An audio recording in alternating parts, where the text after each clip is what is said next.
A small town in southwest Wisconsin is going above and beyond to make sure area veterans know their service is appreciated, decades and even centuries after they've returned from war. Leah Lynchide reports from her hometown of Highland.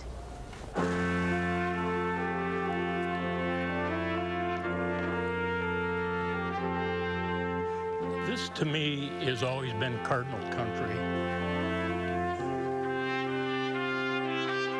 I might be biased, but these gentlemen agree. I've been here all my life. There's always a welcome home waiting for you in Highland, Wisconsin. I was in the Army, in the infantry, stationed near Pleiku, Dak To, Vietnam. I got drafted into the Army in July of 1969, was sent to Vietnam in November. Taking a tour of the jungles out there every day. Ron Riggles and Dennis Stepanek both returned to Highland after the war. I, for the most part, when I came home, kind of stayed secluded for a while. Not everybody was supportive of the soldiers that were coming back, but in Highland, we had very good support.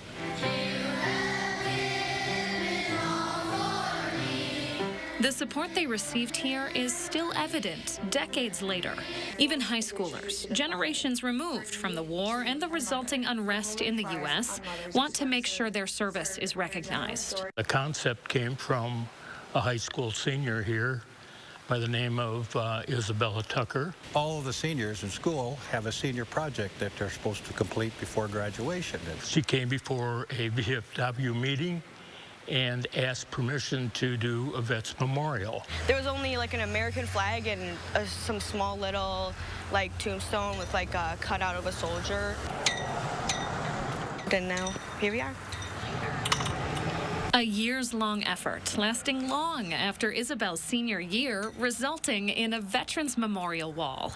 There are more than a few familiar names here for anyone from Highland, but no one knew how the idea would grow. We were anticipating somewhere in the neighborhood of 200-some names maybe to put on this wall.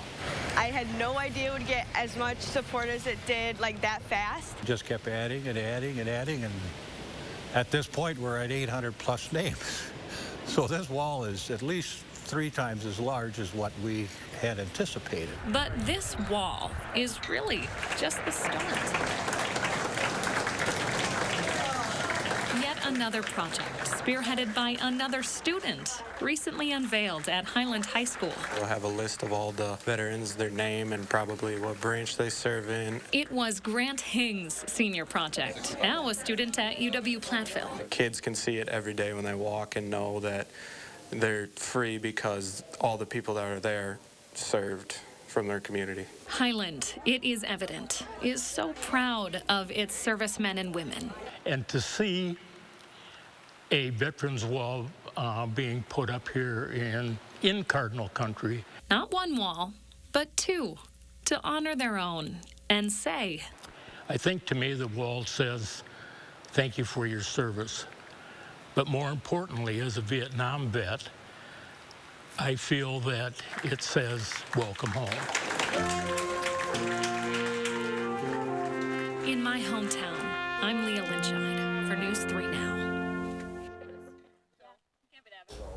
A number of Highland businesses donated their time and talents to help build the wall. Among them, Mark Laufenberg of Laufenberg Masonry and Mike Flynn of Flynn Concrete. We would also be remiss if we didn't thank Ron and Dennis for their service and call out Ron in particular. You might have noticed the combat infantry badge on Ron's hat. That is a military decoration awarded to soldiers who fought in active ground combat in the war.